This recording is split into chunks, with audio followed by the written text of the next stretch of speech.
Okay, ready? Is it on? Is this ASMR? Hi, Giselle. I guess there's no crunch. I was waiting for the crunch. Like the Doritos. I can do ASMR. Bring it back. Okay, here we go. So 11-1 we have done. I don't know if you have it done. You should have it done. But we will grade it tomorrow along with 11-2. 11-2 is now formally a discussion of arithmetic sequences. Arithmetic sequences. What do we know about an arithmetic sequence? Common? Difference. Yeah, common difference. Common difference. There we go. So 11-2, arithmetic sequences. Yeah, they have a common difference. So we actually dealt with these yesterday, right? We had whatever we wanted to. Let me throw one in here where we go back down. What if we have 12, 8, 4, 0, -4, right? That's arithmetic and it can go down. It doesn't always have to go up. So the common difference here is not 4, it's -4 because it's what you're adding each time to get to the next term going forward. So that would be -4. So arithmetic sequence. Now there's a formula for an arithmetic sequence that allows us to look at and say, hey, I want to find the nth term of an arithmetic sequence. And this is the formula. T sub n is equal to T sub 1 plus n minus 1 times d. So T sub 1 would be your first term. N is just the nth term you're looking for. And then d would be your common difference. Okay. So if we were to use the example we have up there, and you were to say, let's find the, I mean, we can do one where we already know the answer, but if I said find the fifth term, well, obviously just counting to the fifth term, there we have -4, right? We know it's -4. But we could do the little formula, we could say T sub 5 is equal to, the first term of the sequence we would have to know. We are looking for, n stands for whatever term you're looking for, so the fifth term -1. And then the common difference, in this case, is -4. Sometimes people make this error, I'm glad I chose this example, sometimes they write -4 like that, and they forget they actually like subtract the 4. So make sure you remember that you're multiplying whatever that is. Okay, so make sure that gets multiplied, so we put parentheses around there. We would say, okay, 12 plus, and then 5 minus 1 is 4, 4 into -4 is a -16, and sure enough, you end up with -4. So that's a little formula that you'll need to know for how to find the nth term of the arithmetic sequence. Okay, they also talk about in this, because it's arithmetic mean. What's another word for the arithmetic mean that usually people know? Arithmetic mean is the same thing as finding the average. Yeah, and hopefully we all know how to find the average. If we want to find the average of our test scores, you would add all the tests together and then divide by the total number. So that's the arithmetic mean or the average. Sometimes people say the mean, like mean, median, and mode, because they all start with M. But there's also a geometric mean. Whether or not you remember that from last year in geometry, there was a discussion about a geometric mean. So there are two different means, arithmetic and geometric. Okay. So then let's do this. So we understand that, I think. Let's say they say find the specified term. Okay. Find the specified term. Find the specified term. Okay. We'll call this number 1, and we already understand finding the specified term. If you have this, you just plug in the formula and you go. Now, there is, in this case, let's go with this. T sub 8 is equal to 60. So this is a 1. This is one where if you do some sort of like guessing and checking, I will give you some credit. But if you use the algebraic approach, I will give you full credit. And I will show you what I mean by that in this case.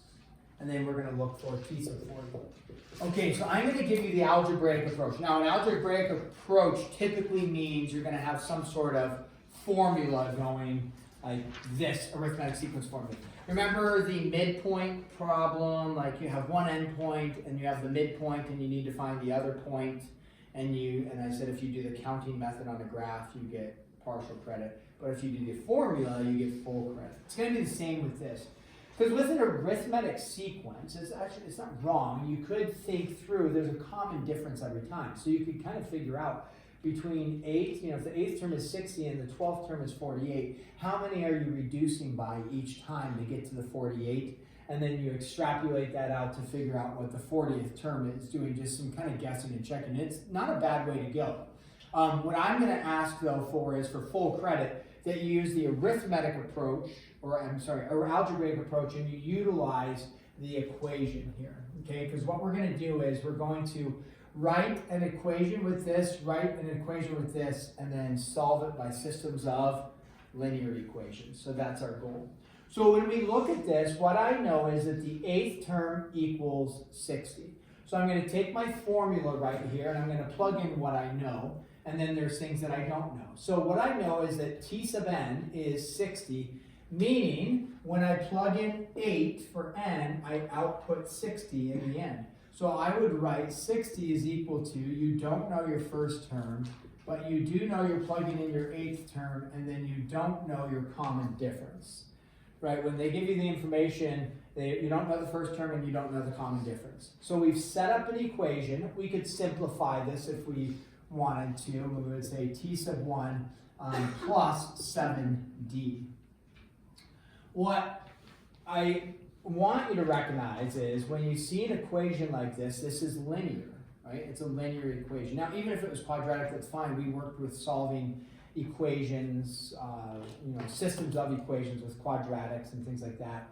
But look at this. If there's a variable t, a variable d, and they both have an exponent of 1, they're being added together, this is a linear type equation.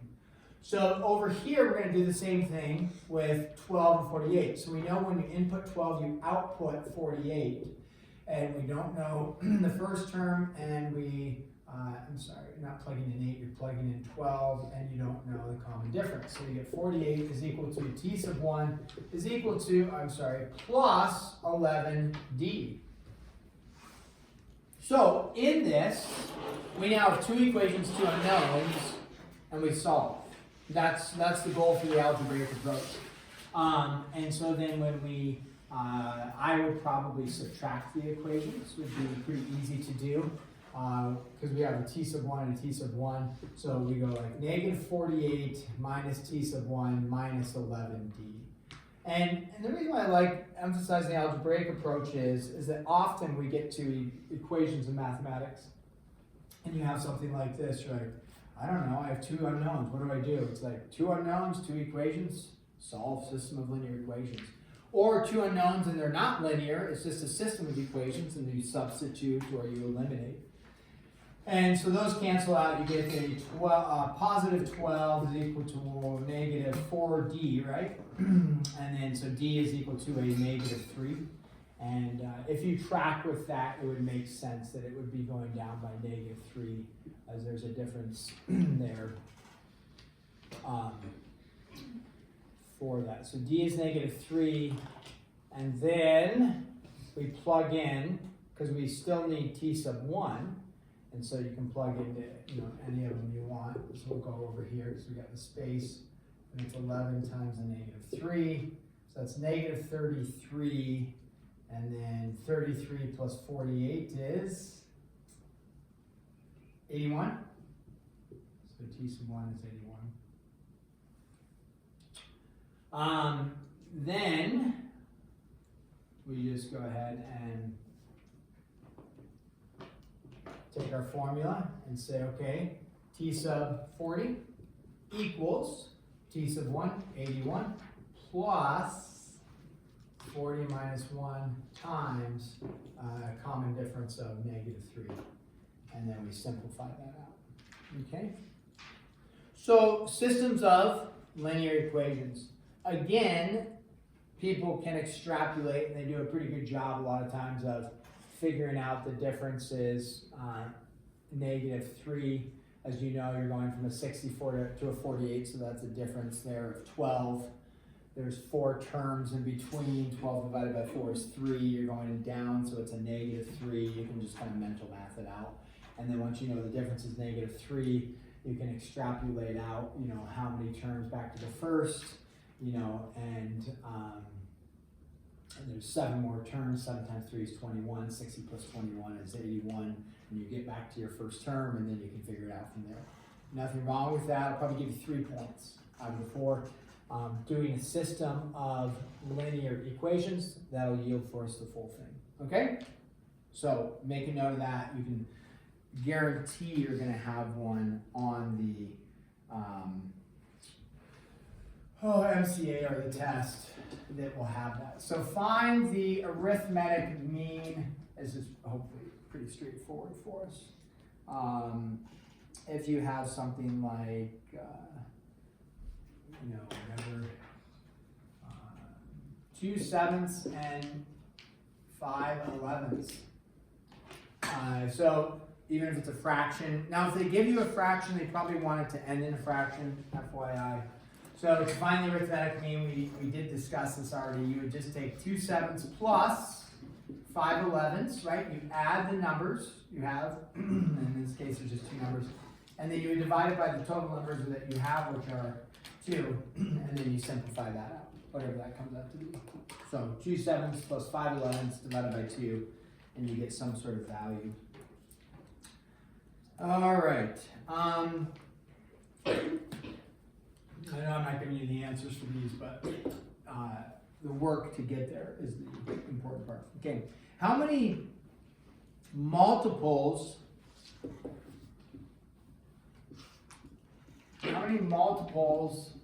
of 3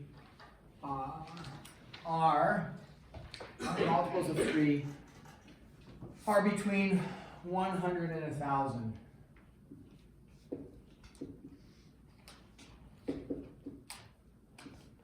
Okay, this as well is the same concept as what I did over here in the sense of this.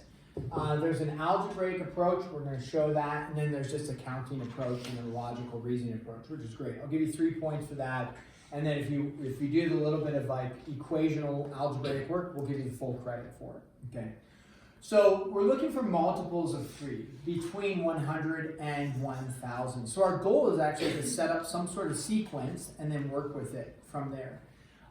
So if we look at 100 and 1,000, we're looking at all the multiples of 3 between 100 and 1,000. So the first number that's a possibility is 100, but is 100 a multiple of 3? Hopefully we would recognize that 3 doesn't go into 100 evenly. So we say no, 100 doesn't work, and you can, you know, take a guess at does 101 work? And then we say no, 101 doesn't work. So yes? Hazel, but she's not in this class. Who? Hazel. She's in history. Which Hazel? Brown Hill. I think she's in Mrs. Seuss's. Unless. Wait, what's it for? Dentist appointment? Is that for That's you? me. Okay.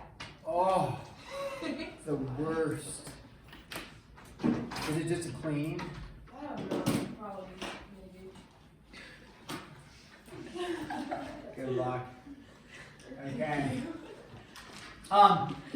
We know 3 goes into 102, right? You know the trick, add 1 plus 2 is 3, and if 3 goes into the numbers added together, then it goes into it. And if you don't, that's okay, crank it on your calculator. 3 goes into 102.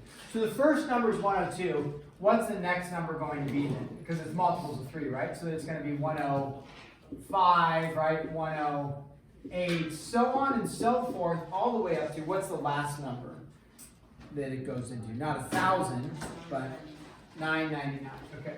So the question is, how many numbers go in there? How many numbers are in that sequence? So the algebraic approach is going to be, hey, take a equation and work with it from there. So I'll write the t sub 1 is equal to t sub n is equal to t sub 1 plus n minus 1 d. All right, things that we know the first term, okay, 102. We know the common difference, right? The common difference is 3. It's just going up by 3 each time, so the common difference is 3. What we don't know is, what we're looking for is the, if you will, the nth term. So with that, meaning t sub 1 is 102, t sub 2 is 105, t sub 3 is 108, all the way up to t sub whatever it is. So if this was t sub 102, or maybe I shouldn't say 102. If this was t sub 90, gives you 999, then you know there's 90 terms in this. If there's t sub 97, then you know there's 97 terms, because t sub 97 would give you the last term. That means there's 97 terms. So what we know is that our last term we want out is 999. We just don't know what place it has, t sub what. And so that's the n we don't know, and we just do that, n minus 1, and then we simplify from there. We subtract the 102 from both sides, and you end up with 897 is equal to n minus 1 times 3. I wouldn't distribute the 3, I just divide the 3 in, or divide the 3 to both sides. So we divide both sides by 3. What do we get? 897 divided by 3 is? 299. Okay, that looks good. N minus 1. And then n is equal to 299 plus 1. So it is 300. Like that. Okay. Now, the algebraic approach is, that's the algebraic approach, full credit there. Kind of the mental math approach is to recognize that between 100 and 999, there are 900 numbers, and you can divide that by 3 because it's multiples of 3, and you would end up with 300. So you could get the same thing using just some logic, which I will give you 3 points for, using some logical approach. It's great, nothing wrong with that. But I want to emphasize equations to get to values. When problems get more difficult, we need to end up with some sort of equational format. But these ones can be done just using some logic. So, okay, I think that's good for now. So let's assign you your homework, page 509. Both 11.1 and 11.2 will be due tomorrow, so we'll make sure we get that. Both those graded will be our goal. So page 509, and then we're going to do numbers 1 through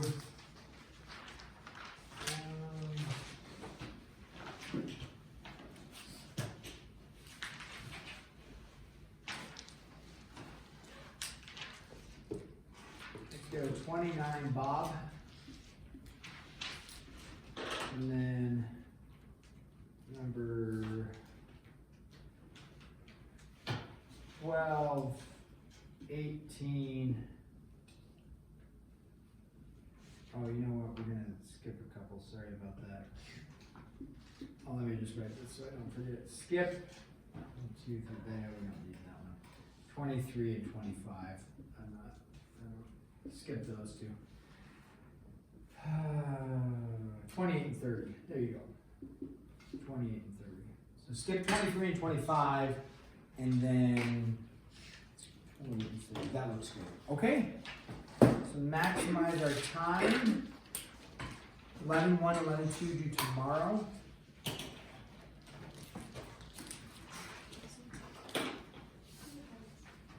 Is 10A also due tomorrow? Oh, we didn't grade 10A yet either. That's still on the docket. Yeah, we'll grade all 3 tomorrow.